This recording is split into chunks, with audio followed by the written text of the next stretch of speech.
Who makes the Minnesota Vikings quarter century team? Last week, ESPN stirred up a lot of, let's put it this way, a lot of Vikings fans by not even considering with any serious thought Adrian Peterson being on the NFL quarter century team when he's one of two running backs in this century that have won a most valuable player award. So where are we at? What would a Vikings team look like? And how could that team possibly make a Super Bowl? Well, we're going to talk about all that and more here on the Real Forno Show. Ladies and gentlemen, welcome to the Real Forno Show, hosted by the one and only Tyler Forness. A to Z Sports sought him out to be their Minnesota Vikings reporter and NFL analyst. And he's a proud contributor over at SKOL North's Purple Daily. Tyler is also the captivating host of The Good, The Bad, and The Hungry on the Voices of Wrestling Podcast Network, and a founding member of Vikings First and SKOL. Welcome, ladies and gentlemen, to another episode of the Real Forno Show, sponsored by our friends at Underdog Fantasy. My name is Tyler Forness. With me, as always, in the top left corner is producer Dave. And I dropped this morning my quarter century team for the Minnesota Vikings. And I think it's a really interesting discussion. So I had Dave whip up his, and we're going to kind of talk about it and talk about what each position would look like. But I think it's important to, and Dave did things a little bit differently, so I'll give him an opportunity to kind of talk about it because he sent me his, and the structure of them is significantly different. So I want to go through kind of what my process was, which is pretty simple. Offense was, and you'll see why. It's either going to be 12 or 21 personnel. So a running back, a fullback / tight end, a tight end, and two wide receivers, along with your offensive line and quarterback. Defense, I prioritize as nickel because the Vikings have been playing a significant amount of nickel defense and not using that third linebacker for the better part of the century. I added one flex player on offense, one flex player on defense, and then special teams gets a kicker, punter, long snapper, a special teamer, a kick returner, and a punt returner. And Dave's is going to be both significantly and not significantly different from that. Dave, kind of how did you approach this exercise? I just went and looked at the best positions since 2000. Who played where? I lumped in the defensive ends and edges as edges, basically, versus a 3-4 defensive end. They fall under the defensive tackle deal. And the linebackers are basically your inside guys, whether it be middle or whatever it is when it came to that. Now, I did not pick that special teamer. I agree with your picks on the special teamer. And what was the other one? Oh, punt returner on those. But there were a few differences on who we selected over the whole roster, which I found interesting. Yeah, there were some positions and players that I was very steadfast on that they need to be included on this team. And somewhere, it was a little bit of a easy per se. And some of them easy slam dunks, you know exactly who they are, and we'll get to them when we get to their positions. But as Bulldog LC mentions in the chat, Darren Sharper, I decided not to have on the list because the way I kind of went about it in my mind was these guys need to play a football game. Darren Sharper's in prison. So I said no to that. I mean, look, you're not going to put Daunte Culpepper or Brett Favre or Brad Johnson or Gus Frerotte or any of those quarterbacks in as the starter right now. But I figured, I don't want to put a guy on this team that was accused and convicted of those kind of heinous crimes. And I left him out. And for me, it was like a real discussion when it came to safety where I didn't want, it wasn't a slam dunk for me that Sharper was the number 2 safety for the Minnesota Vikings over the course of the last 25 years. He had a very good run here. a very good run. He did. But at the same time, the guys I picked ahead of him, I was like, yeah, I'm fine with having them ahead of him. Like it wouldn't be like an egregious thing. Like if you wanted to take Adrian Peterson off because he had the off the field issues, I think that's a little bit harsher considering one, the nature of what those were and how incredible Adrian Peterson was as a football player. So it's a very delicate discussion. It's you don't have to agree. You can disagree all you want, and that is okay. But we came to the same conclusion on Sharper, by the way. Just to let I'm you not know. somebody, but like we're not people we're not gonna pound our high horse and be like these moral authoritarians or anything like that. But I do think it's important to kind of understand, hey, he's got this in on his resume, and because it was a close call, I used it as a disqualifier, and I'm okay with that. But I do think the team that I have is pretty damn good. I would say that it's worthy of potentially making a Super Bowl. And I just looking at it, it's awesome. Like this team is fantastic. And there are going to be some potentially controversial ones, and we'll kind of talk about them as we go. But let's start here. Let's start a quarterback. I picked Daunte Culpepper because when you look at the quarterback position here with the Minnesota Vikings, it hasn't been great. There have been some individual standout seasons. Case Keenum's season in 2017 will forever be etched in my mind as a fun season, but he wasn't like great. Brad Johnson had some good years. He played very well in relief of Daunte Culpepper in 2005, almost carried this team to the playoffs, but he's not going to make this list. Brett Favre's 09, all-timer. But then he came back in 2010, and it was kind of a wet fart. So for me, that kind of canceled him out. Because if you're going to have such a short span, you better be great when it comes to a list like this. And with the Vikings, there's only two quarterbacks have like a resume of like 6 years, Culpepper and Kirk Cousins. And quite frankly, people love to point to, oh, Kirk Cousins has like more touchdowns and less interceptions and all that stuff. Well, you have to remember a couple things. One, the eras in which they played, and Culpepper's defenses were wet farts. And Kirk Cousins had multiple top 10 defenses at his disposal. And not to mention the surroundings with him were significantly better at times. Yeah, Culpepper had Moss, but the offensive line at times was just as much of a dumpster fire. And you had ownership that was actively trying to not spend money to flip the team for a humongous profit. Like, Kirk Cousins works for arguably the best owners in the National Football League. It's just a different situation. Plus, Culpepper's arguably, it's unfortunate his best season was 04 because Manning threw 49 touchdowns. Culpepper threw 39 and broke multiple NFL records, season-long NFL records. And that season gets lost in history because Manning threw 49 touchdowns. Yeah, he was MVP runner-up. Well, he actually didn't get a single vote, so they didn't vote. The only other guy who got a vote, oddly enough, Dave, Michael Vick got one vote for MVP. Culpepper didn't get any because it's changed now. But back then, it was only first place votes. Only first place But he was votes. in the running for the MVP that season. He was in the running the entire way. Culpepper, until Sam Darnold threw 5 touchdowns against the Falcons, was the last quarterback to throw 5 touchdowns in a game. He did it 3 times in 04 in the first 5 weeks. Think about that. And Culpepper was able to carry the franchise on his back. And things didn't always go his way. He had its flaws. But if Culpepper wasn't great, the Vikings were going nowhere.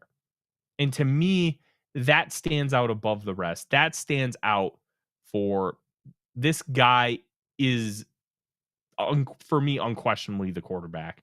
If you were playing in today's football, Like, we would be talking about him in the same realm as Josh Allen, Lamar Jackson. This guy had it. And it was like, it's so weird because he's viewed so much as a running quarterback.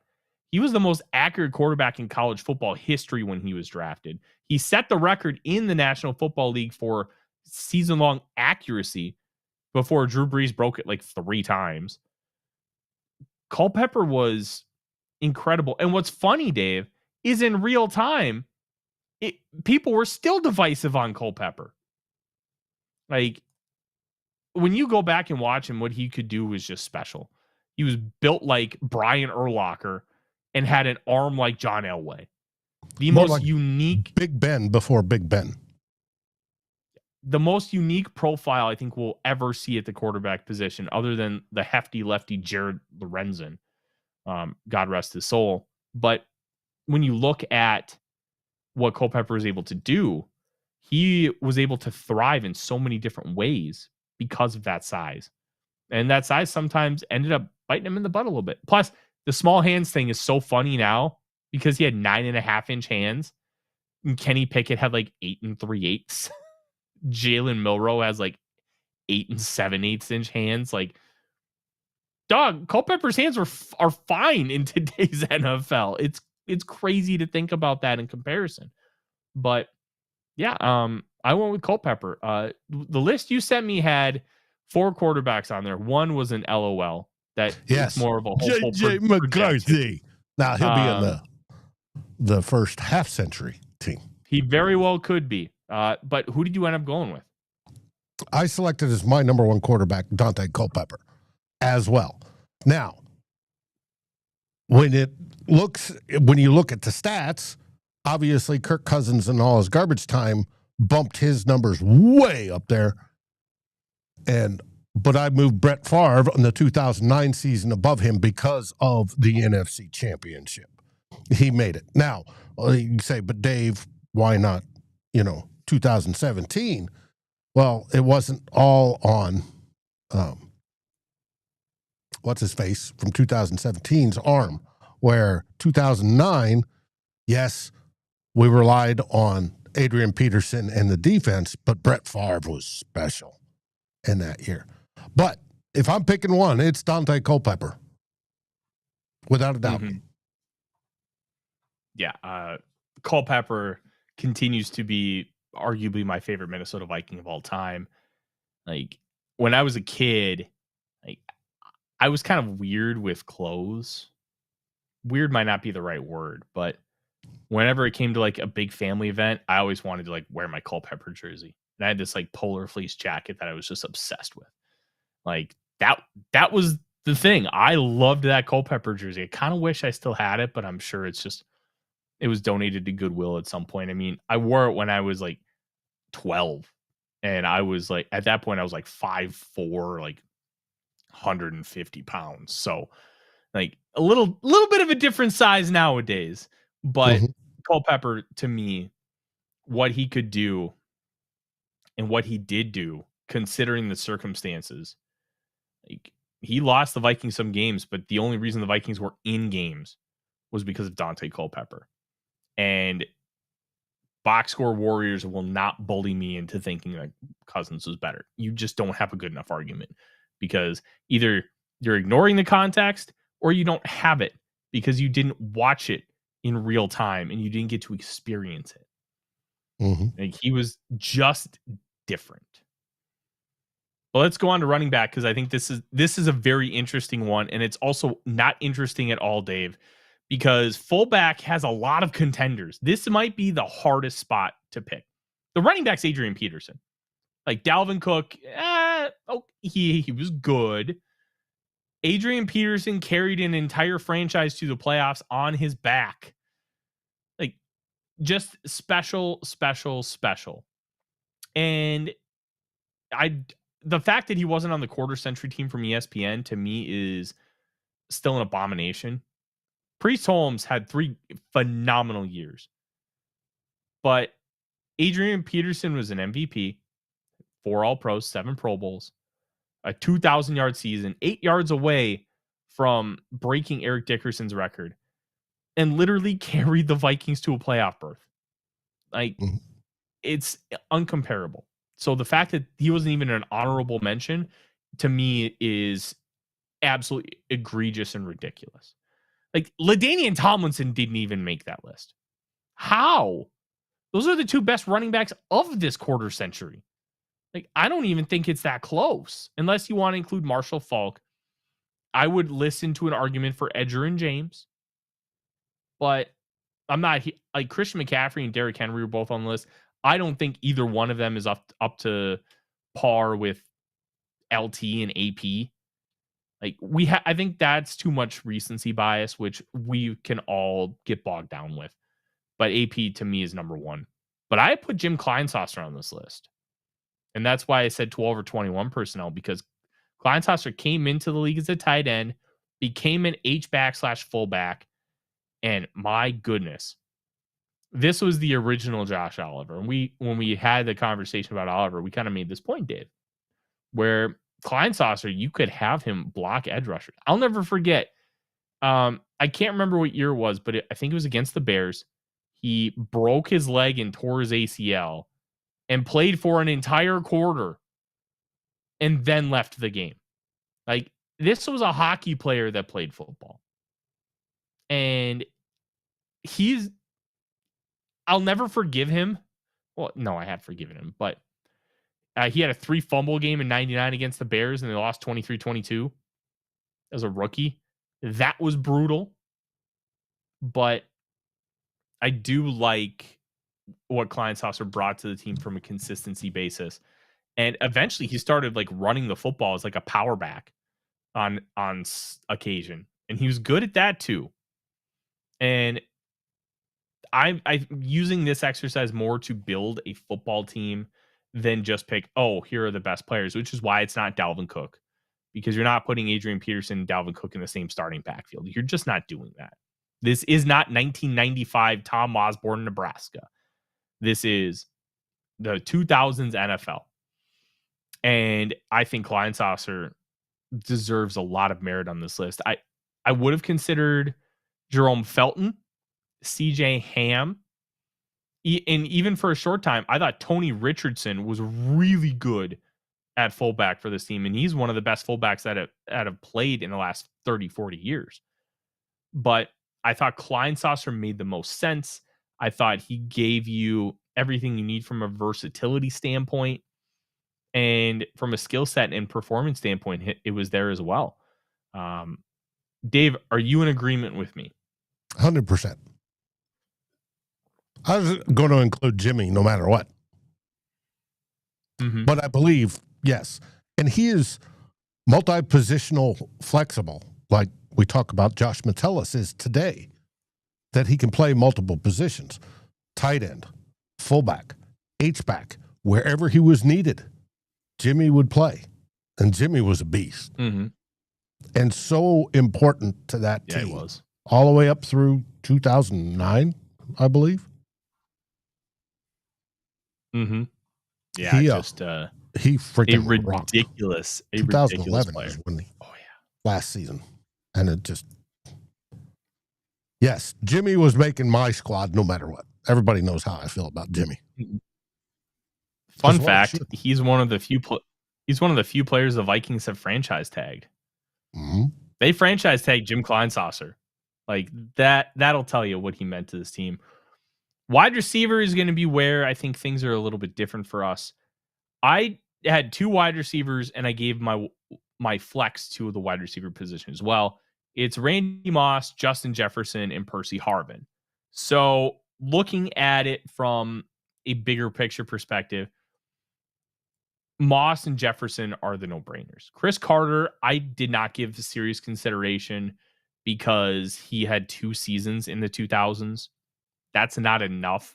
And I mean, 2000, he was a Pro Bowler. 2001, his career kind of cratered a little bit. And like 99, Chris Carter was an All-Pro. So like we weren't that far off from what he was, but we can't include 99. We can't include the 94, 95 seasons when he caught 122 passes. So looking at it from that perspective, Moss and Jefferson were easy. And I went Harvin over guys like Diggs and Thielen. Thielen's a great story. But if you isolate the on-field play, on-field impact, and what he was able to do, it's just, to me, not up to snuff with what Percy Harvin was. Harvin was special. He had 5 kick return touchdowns as a member of the Minnesota Vikings. People forget this. Before Adrian Peterson carried that team to the playoffs in 2012, Percy Harvin was an MVP candidate. Dead ass. He was an MVP candidate. You can Google it and you will find articles that are talking about Percy Harvin as a legitimate MVP candidate. It feels wild to think about, but the way that season was going, it was just get the ball in Percy's hands and let him do things. And then he hurt his hamstring, which is probably like an only 2 to 3 week injury. And Brad Childress and Percy hated each other's guts. Childress puts him on season-ending IR. He asks for a trade. He barely plays the rest of his career, but he gets a huge payday from the Seattle Seahawks. And what Harvin could do, and Harvin was a huge part of why the Vikings ended up making the NFC Championship game in 2009. He was special. You go back to his days at Florida, which aren't included in the making of this list, but that profile of being a wide receiver that was also a running back is why the Vikings took him and why he was so successful, because they used him in some of those ways. They weren't just asking him to run a full route tree. They were asking him to do some of those things that made him so unique. And when it came to him versus like a Diggs or Thielen, I thought it was a pretty easy one. Now, he didn't make the team as the kick returner because that one's an obvious one, and we'll get there in a little bit. Actually, we'll probably just talk about it right now because the kick return is Cordero Patterson, and technically he's a wide receiver. So you have 4 wide receivers on this team, but he was just special. And Diggs was very good for the 5 years he was here. And Thielen was also very good. But Harvin was just, you hear the term built different, and I think it gets used a little too often. He was built different. He was a different kind of player. And boy, oh boy, was he great when he was on the field for the Minnesota Vikings. So those are my guys. I thought about Nate Burleson for a split second because that 2004 season when Randy Moss basically missed a full 5 games, Burleson was great, but I ended up going with Harvin, and I didn't put a ton of thought into Burleson after that. But like, otherwise, you have like a couple seasons of like Michael Jenkins that were solid. Greg Jennings was okay. Like Sidney Rice had the 1 year where he was just like bonkers, and then he just never duplicated it or came close. Marcus Robinson, Corin Robinson. Oh, if he didn't screw up again, man, Corin Robinson could have been real good. But he had the off the field stuff. And I think the last straw was he was driving like 100 miles an hour on 169, trying to make it back to training camp for bed checks.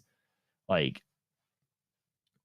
but yeah, Anthony mentions like Bernard Berry. Sanders today.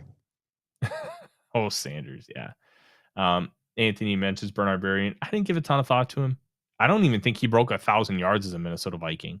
Really good complimentary player, but not and of course one the of those 99-yard touchdown was a thing of beauty. Oh, Gus Frerotte, man. It's so funny that Gus Frerotte was the 7th round pick when they took Heath Schuler in the top 5. It's just such peak Washington because they did the same thing. Robert Griffin III and Kirky Boy. Like, to me, that's just funny. But yeah, Moss, Jefferson, and Harvin are the receivers. What do you got? I had Jefferson, Moss, and then I've listed as possibles Diggs, Carter, because Carter was there 2 years, and he was at the end of his career and very well towards the end of his career, still good. And then Adam Thielen, because Adam Thielen owns some records for Minnesota. It's his whole story is fantastic, but I would, if I'm starting 2, it's Jefferson and Moss without a doubt.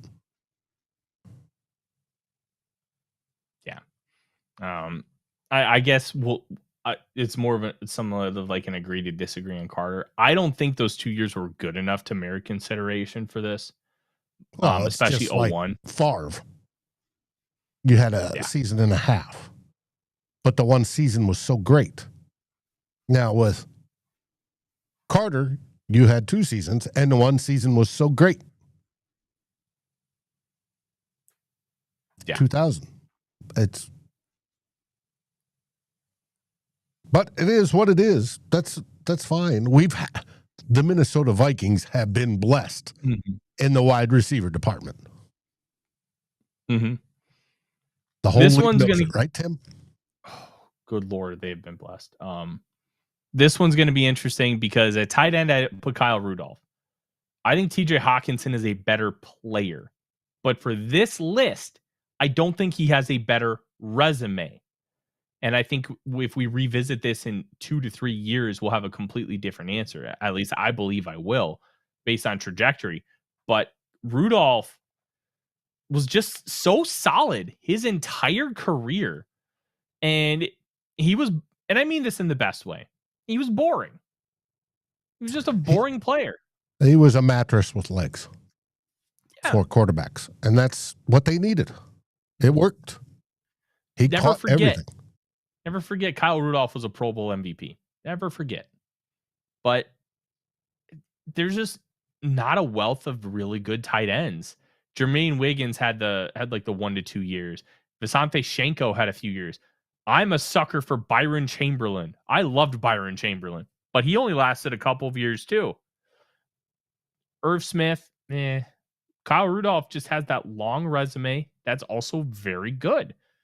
He never reached that peak of like, this guy's a top 5 tight end, but this is probably the weakest position that we're going to talk about the Vikings. Like, they just don't have a wealth of tight ends in the last 25 years to really merit consideration. I agree with you. I picked him as I listed also TJ Hockenson as the current one, but Rudolph overall is, if we're selecting one, is the guy. Yeah. All right. Offensive line, I think we won't have to spend a lot of time on it because I think there's only like 1, maybe 2 spots you could even consider somebody else. Left tackle is Bryant McKinney. The only other guy you could consider really here is Christian Darrisaw, but I don't think Darrisaw quite has a good enough resume yet. I think 1 or 2 more years could put him over the top. I think we forget sometimes how good McKinney was and how much of an anchor he was.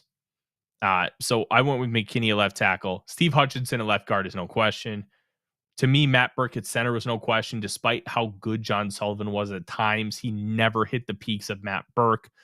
David Dixon as right guard and Brian O'Neill right tackle. I did consider Phil Loadholt here at right tackle. I loved Phil Loadholt. If this included like the late 90s, I think you might have been able to consider Todd Stussy. But he just didn't play enough to warrant that consideration in the 2000s for this team. So sounds like you and I are in agreement, except you had Darrisaw over McKinney. I did. Now, for right guard, I have Dixon. I chose Dixon as well. But Herrera also came to mind when I was looking because I remember how mean and tough he was when he played. But no, it's Dixon on this one.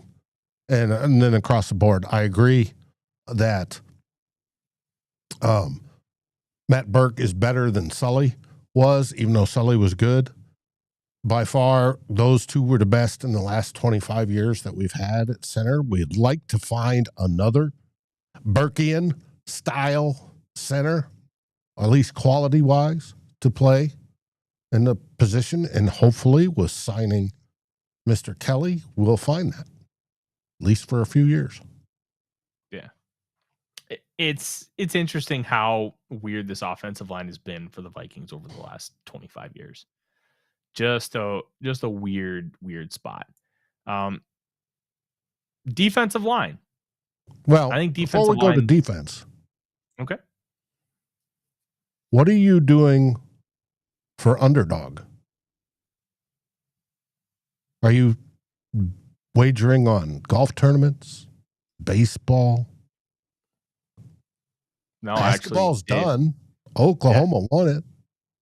I'm wagering on the CFL, baby. Canadian Football League. Let's go have some fun. And you know what? With Underdog, you can have some fun every single day of the week.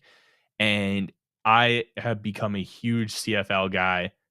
I have been so locked in over the course of the season, and my Winnipeg Blue Bombers are now 2-0. And Zach Collaros returning through his 200 and 201st touchdown passes. And if you would have picked over 1.5 touchdowns, you would have been right with Collaros. And with Brady Oliveira still out, God bless him for rescuing dogs. He was also the most outstanding player and most outstanding Canadian last year. The Blue Bombers have still been able to run the ball with effectiveness. But there are some really fun opportunities in the CFL to have some fun. And you know what? You got to be in the United States of America to play the CFL, but you can watch it on CBS Sportsnet. And this isn't a CFL commercial. This is to talk about our friends at Underdog, but they have CFL action. Wimbledon is coming up. You'll be able to do some of that. Golf tournaments, the British Open and the PGA are upcoming, and there's always baseball every single day of the week. I like doing home run props because it's especially with if something big happens, Nick Castellanos is always a good bet. Like today with have they agreed to a ceasefire with Iran or have they not? Nick Castellanos hitting a home run tonight feels like a pretty good one, but you got to use the promo code FORNO, FORNO, to get up to $1,000 in bonus cash on your first deposit. And just remember, if you feel like you're having too much fun, 1-800-GAMBLER will be your friend. Speaking of Iran, I think their hackers are hacking our system because my internet keeps dropping again for the second time. It's going back up right now, but it's frustrating. We're gonna blame the Green Bay Packers for that one, Dave. Oh, okay. Hey, had to get a nice one in there against the Green Bay Packers. Defensive line is going to be an interesting one. I think there's two no-brainers, and there's two who aren't slam dunks. So the no-brainers to me are Jared Allen and Kevin Williams. I don't think that there was a better player at either position, either defensive tackle or edge rusher, than those two guys. Jared Allen is being inducted into the Hall of Fame this summer. Kevin Williams should get his place in Canton sooner rather than later, but he is still trying to get in. The other two, I think you could spark a real debate. I went with Everson Griffin at edge, and I went with Pat Williams at defensive tackle, and Danielle Hunter got my flex spot. And I think Griffin had a more consistent and explosive career with the Minnesota Vikings. I think he was more pivotal to the success of the Vikings than Danielle Hunter was, especially when they were together. It was all like Griffin was always viewed as the dude. And then Hunter came in and, I mean, don't get me wrong, Hunter was great, but Griffin was special. He was so special that as like a rookie, he was a punt gunner at like 265 pounds. And what he was able to do to really solidify that unit. And they gave him a big boy contract extension without him ever having started. They gave him a 5-year, $40 million contract. And then he rewarded them by playing great football because he was always like a rotational guy. He was always like a Ray Edwards, a Brian Robinson, like this fringe kind of guy. And I gave some slight consideration to those guys, but when you have the top three like we do, they kind of went to the wayside quickly. But Lance Johnstone did garner serious consideration more than the other two. He had that 11 sack Pro Bowl year. I believe that was 2001. And Johnstone was a really dominant force for the Vikings, but he was much more of a pass rushing specialist than an every down kind of player. So that ended up taking him out of it for me. But I loved those guys. I think you can't go wrong by taking Hunter over Griffin. That's not the decision that I wanted to go with. And then Pat Williams. When you're putting together a full roster, I think Pat Williams over Linval Joseph, who was the only other realistic option here, was the right play because it's the Williams wall. I think if you want to isolate and say that Linval was better, I'm not going to fight you too hard on it. I think they're both very good players, but the chemistry that Williams had with Williams, because they're the Williams wall, and Jared Allen having played alongside both of them for so long, to me made the most sense from a team building standpoint. And that's why I wanted to go that direction. But if you want to take Linval, that's fine. Hunter did make the team as my flex, so he's still on the roster, but he didn't get like the starting nod at defensive end. But yeah, it's defensive line historically has been the Vikings' strongest position, and they threw a lot of darts at defensive line over the course of the Denny Green era. And they've continued to throw darts.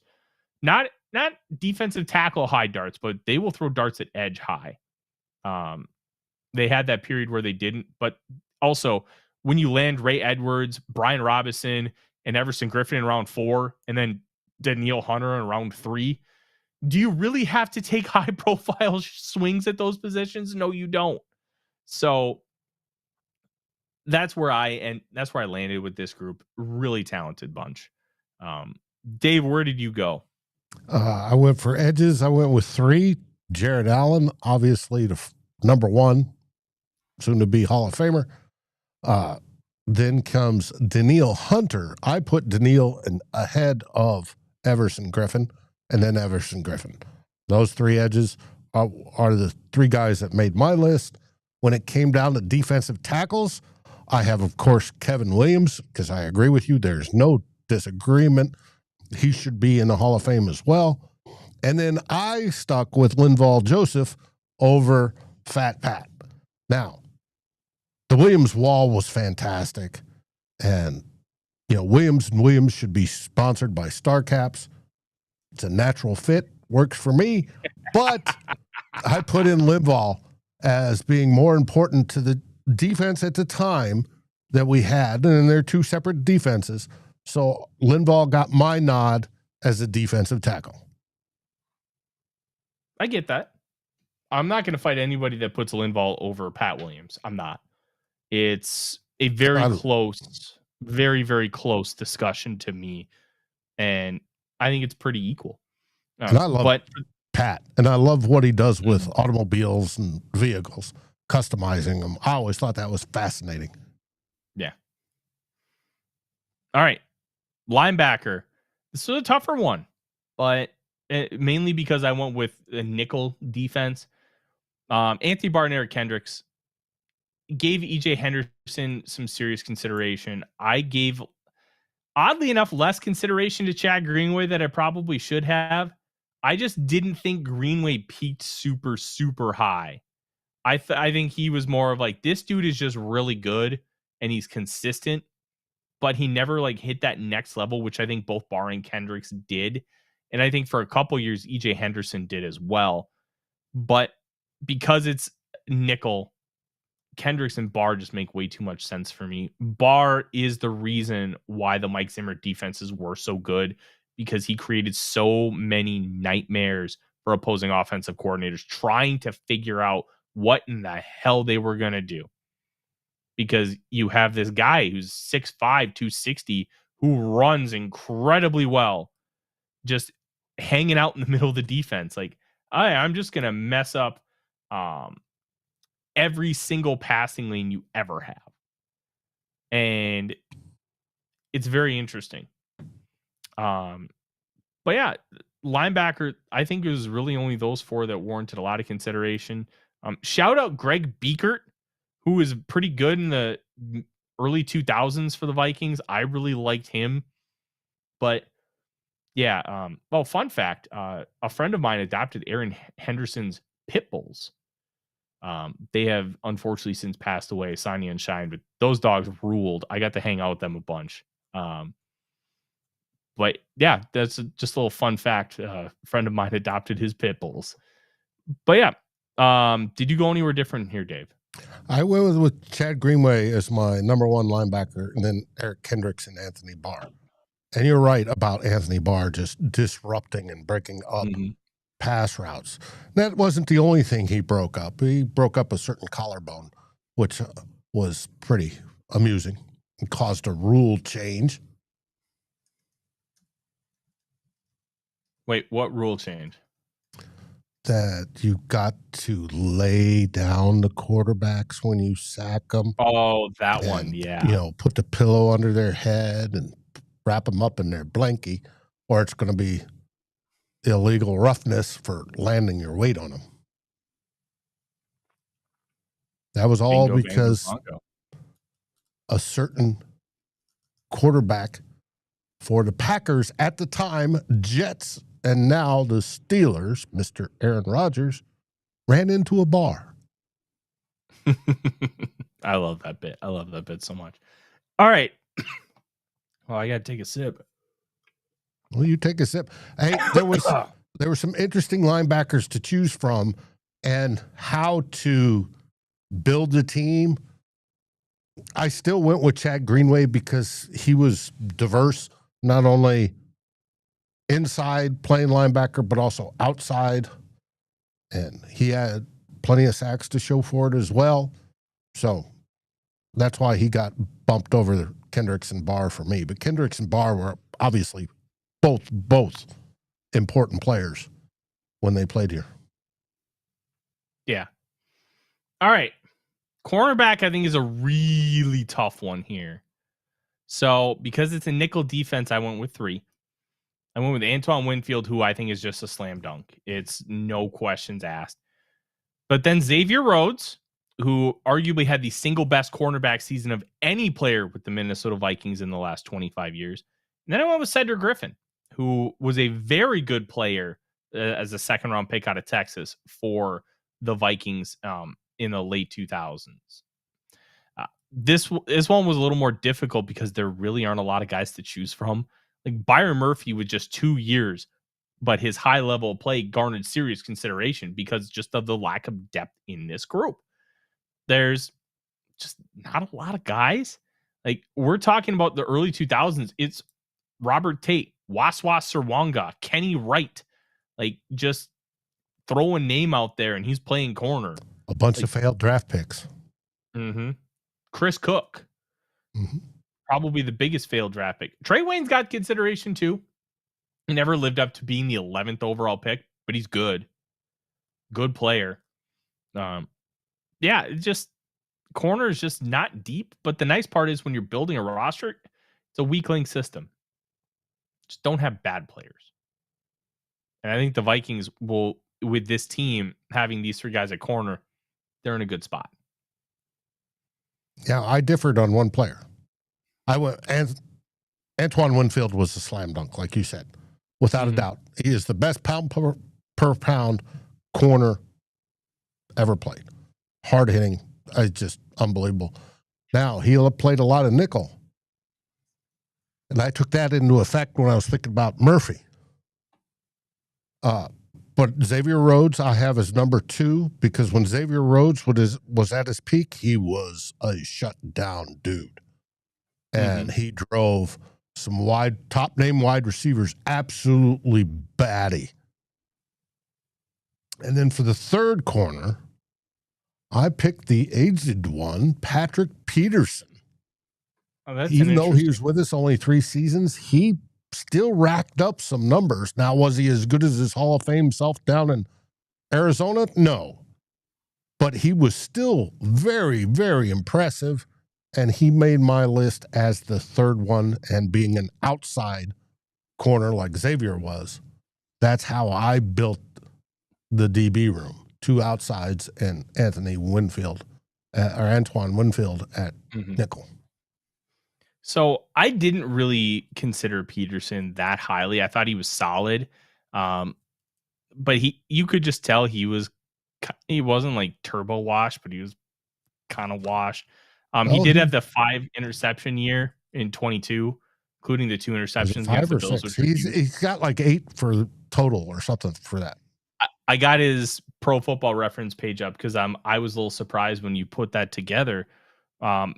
In his 2 years with the Vikings, he had 6 picks, one of them for a touchdown. Like, I will say one name I didn't mention. I did give consideration to Terrence Newman and Captain Munnerlyn. Mm-hmm.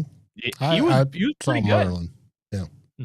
But like you mentioned, like Byron Murphy, because you were like thinking like nickel. Like the Vikings like to push him inside and into the slot if their third guy isn't a nickel, but they play him a lot on the outside, and he's just I'm fine. well aware. He's the number one starter. It's just depending on how many it, corners they have on the field. If I remember correctly, didn't Winfield not play a ton of nickel for the Vikings? No, I believe he did. I think it was very much like Murphy. When they needed a third, he moved into the slot. Yeah. Okay. Yeah. Got people in the chat are just naming wash corners. Bashad Breeland. Never forget Vikings legend Chris Dishman. I loved Chris Dishman. Go Oilers, baby. But just the Vikings have this tendency to sign the most washed corner possible like every single year. So a lot of their draft picks just don't work out at the position. It's just kind of a history's just been rough to them at corner over the course of my lifetime. So kind of is what it is. Safety is next. We kind of talked about at the top. No Darren Sharper for either of us. I went with Harrison Smith and Corey Chavis. This one was a tough one next to Harrison Smith because I think Harrison Smith was a no-doubter. Sharper did get serious consideration, but when looking at him next to contemporaries, I ended up going with Chavis. Now, when I looked at guys like Josh Metellus, only had 2 years. Cam Bynum had 3 years, but he never peaked as high as Chavis. And I did give serious consideration to Brian Russell. That the 2003 season, Brian Russell and Corey Chavis had a combined 17 interceptions between them. 17. Wow. Chavis made the switch. He was with the Vikings for 4 years. He made the switch during the 01 season from cornerback to safety, and then was a full-time safety after that. And he just wasn't a super athlete, but he had a great mind. And when a cornerback it doesn't quite have the juice, a lot of times they can transition to being a good safety. Hello, Cam Bynum. So I love Chavis. I thought he was really good. He got a Pro Bowl nod in 03 for that year. Brian Russell didn't for having 9 interceptions. I always thought that was a slap in the face. I thought they both should have gotten the nod. I can't remember who the other two guys. I think it was Brian Dawkins and somebody else, but I thought both of them should have gotten in that year. But like Metellus has only 2 years, and it's really hard to quantify some of like the impact when you're talking about a list like this.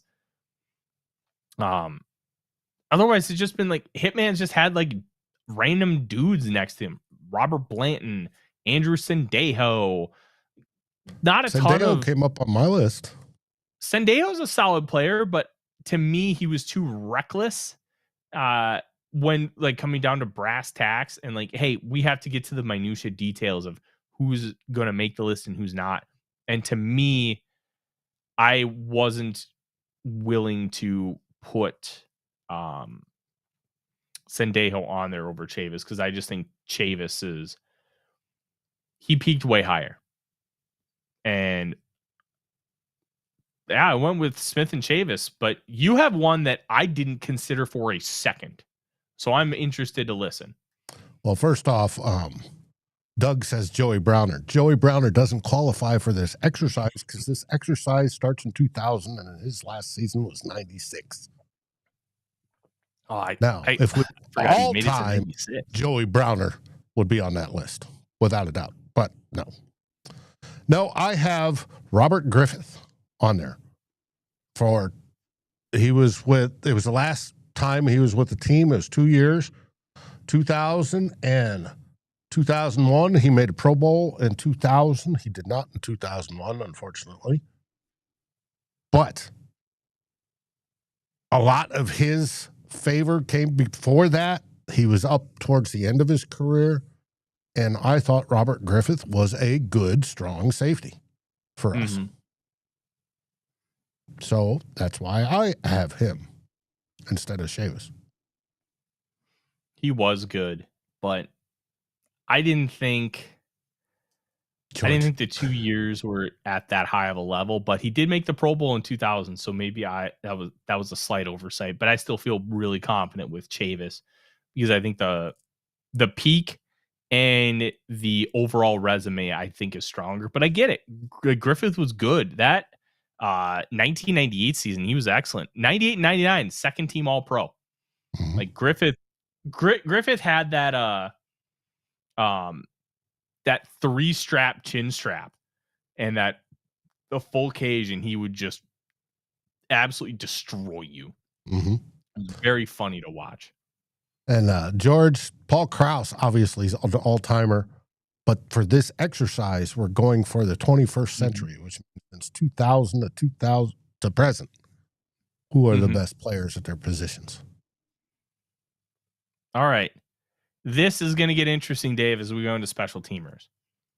I didn't give a ton of consideration to a lot of players. And like kicker is really hard because like I'm going to put it out there. My kicker is Blair Walsh. Blair Walsh did not have a great end to his Vikings tenure. Not a single player peaked higher. And when you look at all the kickers the Vikings had, there's a lot of 1 to 2 year kickers on this group. Kai Forbath is only like a 2-year kicker. Ryan Longwell was here for I think 4.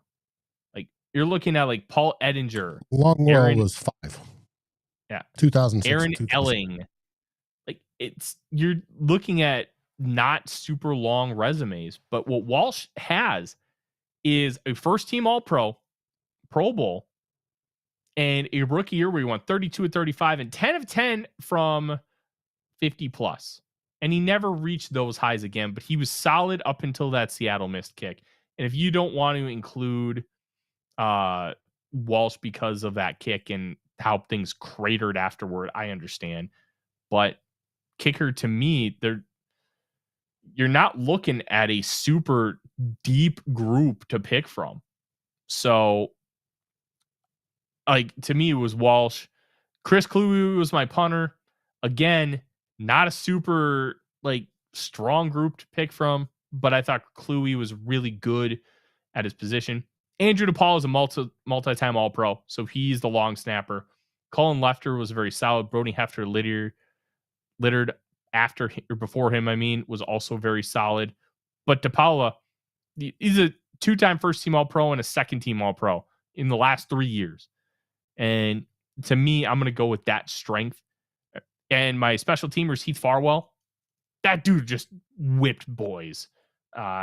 Only lasted the rookie contract because he ended up signing with the Seahawks. But those 4 years, he was such a good special teamer. Oh, was it 6? Okay. So even if it was 6, he was so good as a special teamer. Just so good. He was, and I agree with you on Heath. Yeah. And then the last 2 returners, Cordell Patterson is the kick returner. Marcus Sherrills is the punt returner. The only one I think you could make any argument for is Percy Harvin. But Cordell Patterson is the best kick returner to ever play in the National Football League. And he did the majority of his damage with the Minnesota Vikings. John Boyes for Secret Base, the SB Nation YouTube channel, did a video talking about how he thought the kick return should be banned because it's a boring play. And at the beginning of the video, he's like, Vikings fans watching this, you might not understand why. Yet this will not make any sense to you because we had Cordell Patterson. And the kick return mattered to us. It didn't matter to the rest of the league. Like Patterson had like 33% of all kick return touchdowns in like 2013 or 2014. Like it was bonkers, the production that he had. So, and Marcus Sherrills himself, I think he had 5 kick punt return touchdowns over the course of like a decade. That's a very impressive number. So I didn't really think anybody else deserved serious consideration outside of those guys. Where do you disagree, Dave, on these players? The only one I disagree with is I picked Longwell as the kicker because it was 6 seasons, not 5. 6 seasons he was here. He stuck it to Green Bay. Gotta love that. And he was steady. It was just, nothing spectacular. Didn't make any Pro Bowls or anything like that during a time period, but he was good and steady. And he was good. So he got my nod. When it came to the punter, I have Chris Cluey. Reason being is his tenure, and he was steady, except for kicking in Chicago. That drove Everybody's stuck in kicking in Chicago, though, so that's okay. When he gets direct verbiage, don't kick to Hester, and kicks to Hester. But he beat out, and I'm trying to remember who else was on there that was considered as a punter. But he beat him out. DePaulo's a slam dunk. We've had no long snappers. We've had some good long snappers, but none that have done what DePaulo has done, which is interesting because you don't hear his name, which is what you want from a long snapper, right? He gets the ball back either to the punter or to the punter holding the ball on a kick, and it's on time, right speed, right placement, and it's exactly where you want to be. Now, for specialists, I got Cordero Patterson. I didn't go with a punt returner or a true defensive style specialist like Heath Farrell. I agree with both of your picks on those and wouldn't differ at all. Yeah. Honestly, there's not a ton of real strong debates within this group, which is both interesting and boring at the same time. But that is the Minnesota Vikings all-century team. Thank you guys so much for joining us tonight.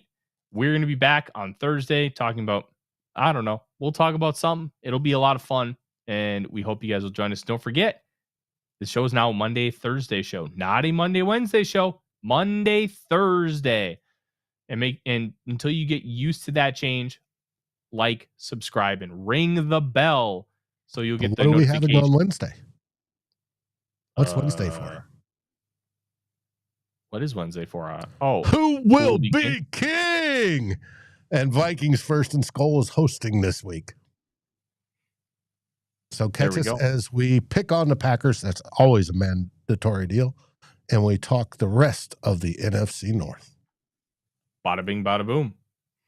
Like, subscribe, ring the bell, do all the fun things. Give us a 5-star review on iTunes, please and thank you.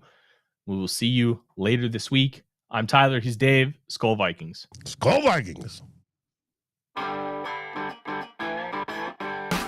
Like, subscribe, and ring the bell to get notifications. It helps us grow this community that we all love our Minnesota Vikings. And on behalf of Tyler Forness and myself, Dave Stefano, thank you so dearly for watching The Real Forno Show. SKOL, everyone!